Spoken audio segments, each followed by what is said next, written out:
দায়িত্ব যখন একটা মিলিয়ে অনেক বেশি ছিলাম সারবো তখন এই কাজ রান্নাঘরে এই কুলারটা আজকে আপনাদের সাথে ছিল। তারপর আর এইদিকে আমি হচ্ছে এতটা ভালো মানে রেসিপি ওর হাতে আমি আগেই হচ্ছে শেষ বেশি ইয়াম্মি লাগে। হ্যালো ব্রেন, আসসালামু আলাইকুম, সবাই কেমন আছেন? আশা করতেছি ভালো আছেন, আমিও ভালো আছি আল্লাহর রহমতে। একটা সংসারের দায়িত্ব যখন একটা মেয়ের উপর এসে পড়ে তখন মৃত্যুর আগ পর্যন্ত কিন্তু সেই দায়িত্ব ছেড়ে পালানো যায়, সেটা হোক ছোট সংসার বা বড় সংসার। আমার যখন বিয়ের জন্য প্রস্তাব এসেছিল তখন আমার আম্মু একটাই চিন্তা করেছে যে পরিবারটাতে কোনো ঝামেলা নেই, ছোট্ট একটা পরিবার, হয়তো আমার মেয়ে অনেক বেশি সুখে থাকবে। আসলে এটা সম্পূর্ণ ভুল একটা ধারণা। যার কপালে যেখানে সুখ লেখা আছে সেখানে অবশ্যই সে সুখে থাকবে। তাই বলে এমনটা আবার কেউ ভাববেন না যে আমি সুখে নেই। আলহামদুলিল্লাহ সব মিলিয়ে অনেক বেশি সুখে আছে। এতদিন আমরা ছিলাম 3জন মানুষের একটা পরিবার আর এখন হয়েছি 5জন মানুষের পরিবার। কত অদ্ভুত তাই না? সময়ের সাথে সাথে সবকিছু কত তাড়াতাড়ি পরিবর্তন হয়ে যায়। যাই হোক, আজকে সকালবেলা উঠেই কিছু সবজির বাজার করে নিয়ে আসলাম। এখানে অনেকগুলো সবজি নিয়ে আসছি। কালকে করেছিলাম মাছের বাজার, আজকে করেছি সবজির বাজার। আমার বাসায় সবজিটা একটু বেশিই খাওয়া হয় কারণ আমার শাশুড়ি মা সবজিটা খুব পছন্দ করে, তাই আমি সবজির আইটেমটা একটু বেশি রাখার ট্রাই করি। আর এই যে সবগুলো সবজি একসাথে নিয়ে আসলাম। ফেসবুকে ঢুকলে দেখি যে সবকিছুর দাম অনেক কমে গেছে, কিন্তু বাজারে গেলে দেখি যে যেই দাম সেই দাম। কি যে একটা সমস্যা তাই না? ফেসবুকের দাম কমে গেছে দেখে দৌড়ে বাজারে গেছিলাম, কিন্তু কোনো মতেই হচ্ছে কোনো কিছুর দাম কম আমি দেখি নাই,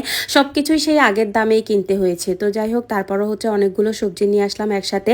আর আজকে যা যা রান্না করব সবকিছু সুন্দর করে রেডি করে নিচ্ছি। তাড়াতাড়ি করে রান্নাটা শেষ করে ফেললে আমার ঝামেলাটা অনেকখানি কমে যাবে। এরপরে কিছু মাস আমি আমার বাবার বাড়িতে ছিলাম কারণ তখন আমার পড়াশোনা ছিল, পড়াশোনার জন্য বাবার বাড়িতে থেকেই হচ্ছে পড়াশোনা করা লাগতো। এর মধ্যে যখন আসতাম তখন আমি অনেক দায়িত্ব পালন করে ফেলতাম।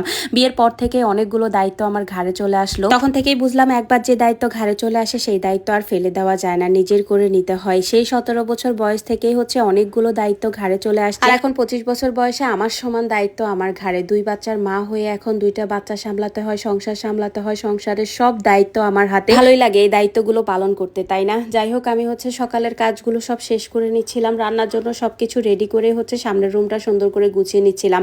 সামনের রুমের এই জিনিসগুলো অনেক দিন হয়েছে মোছামাছি ঝাড়াঝাড়ি হয় না, তাই আজকে ভাবলাম সবকিছুই সুন্দর করে নিই। কারণ একদিন পর পর হচ্ছে এই কাজগুলো না করলে আমার কাছে একদমই ভালো লাগে না। সামনের রুমটা গোছানো থাকলে মনে হয় কি নিজের কাছে অনেক বেশি ভালো লাগে।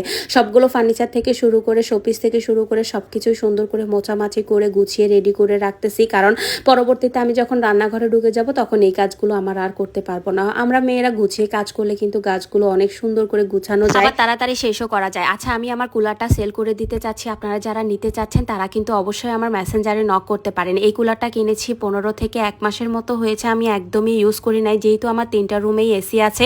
এটা শাওন সাহেব আমাকে রান্নাঘরে ইউজ করার জন্য কিনে দিয়েছে, কিন্তু আমার রান্নাঘরে এই কুলারটা একদমই জায়গা হয় না, তাই 15,000 টাকা দিয়ে কিনেছি আর এখন 10,000 টাকা বিক্রি করে দিব। যারা নিতে চাচ্ছেন অবশ্যই মেসেঞ্জারে নক করতে পারেন। এদিকে আমার রান্নাবান্নাও শেষ। রান্নাবান্নাটা আর আজকে আপনাদের সাথে শেয়ার করতে পারি নাই কারণ তাড়াতাড়ি করে সব কাজ করতে গেলে কিছুই আপনাদের সাথে শেয়ার করা হয়ে ওঠে না। আর এইদিকে আম যেগুলো এনেছি সেগুলো খালাকে দিয়ে সুন্দর করে কেটে নিচ্ছি। আমগুলো একটু পাকা টাইপের ছিল, তারপরও কাঁচা আম কেনার জন্য আমার খুব প্রয়োজন ছিল, তাই কাঁচা আমগুলো সামনে দেখেই কিনে ফেলছি। দাম ছিল 150 টাকা করে কেজি। তো কি আর করার, 5 কেজি কিনে নিছি হচ্ছে আচার বানানোর জন্য। আর এইদিকে আমি হচ্ছে কিছু মাছ নিয়ে আসছিলাম। এই মাছগুলো সুন্দর করে এখন গুছিয়ে প্যাকেট করে হচ্ছে রেখে দিব। আমি চিংড়ি মাছ খুব পছন্দ করি। আমি খাওয়ার থেকে হচ্ছে চিংড়ি মাছটা দেখলে আমার কাছে কেন জানি অনেক লোভ লাগে। মানে রাস্তায় যখন চিংড়ি মাছ বিক্রি করতে থাকে মামারা, তখন আমি মনে হয় কি না লাগলেও কিনে ফেলি, আমার কাছে এতটা ভালো লাগে। তো এই তো তাজা তাজা চিংড়ি মাছ দেখে আর লোভ সামলাতে পারি নাই, 2 কেজি চিংড়ি মাছ নিয়ে আসলাম। আর এখন চিংড়ি মাছগুলো হচ্ছে সুন্দর করে গুছিয়ে রেখে দিব প্যাকেট করে। যেদিন যা লাগে সেদিন সেটা বের করে রান্না করে ফেললেই হয়ে যাবে। আর এদিকে চিংড়ি মাছ দেখে হচ্ছে সানজিদা বলতেছে একটা রেসিপি বানাই চল। সে তো মানে রান্নার বেলায় হচ্ছে পটু, তো আমি বললাম যে আচ্ছা ঠিক আছে বানা, সমস্যা নেই। আর এই যে কি রেসিপি বানাচ্ছে আপনাদের সাথে শেয়ার করি। সে হচ্ছে নুডলস পেঁচিয়ে হচ্ছে নুডলসের যে একটা চাইনিজ আইটেম আছে সেটাই হচ্ছে বানাচ্ছে। তো এই তো এখন হচ্ছে আমরা বিকালের নাস্তাটা রেডি করে নিচ্ছিলাম। দুপুরের খাবার দাবারও খাওয়া শেষ আমাদের মোটামুটি। আর এই চিংড়ি মাছের হচ্ছে এই নুডলস মানে রেসিপিটা এত বেশি মজা হয় ওর হাতে, আমি এর আগের বারও খেয়েছি, তাই তাকে বললাম যে আচ্ছা ঠিক আছে তাড়াতাড়ি করে বানিয়ে নে। আর তাজা তাজা চিংড়ি মাছ দিয়ে এই রেসিপিটা খেতে আরো বেশি মজা লাগবে। তো এই তো নুডলসটা পেঁচিয়েই হচ্ছে সে সুন্দর করে ভাজি করতে দিয়ে দিল। আর এখন হচ্ছে আমরা নামিয়ে খেয়ে ফেলবো। জাস্ট এই যে দেখেন কালারটা কত সুন্দর এসেছে, দেখতেই অনেক বেশি ইয়াম্মি লাগতেছে। আর আজকের মতো বিদায় নিব, সবাই ভালো থাকবেন, আল্লাহ হাফেজ।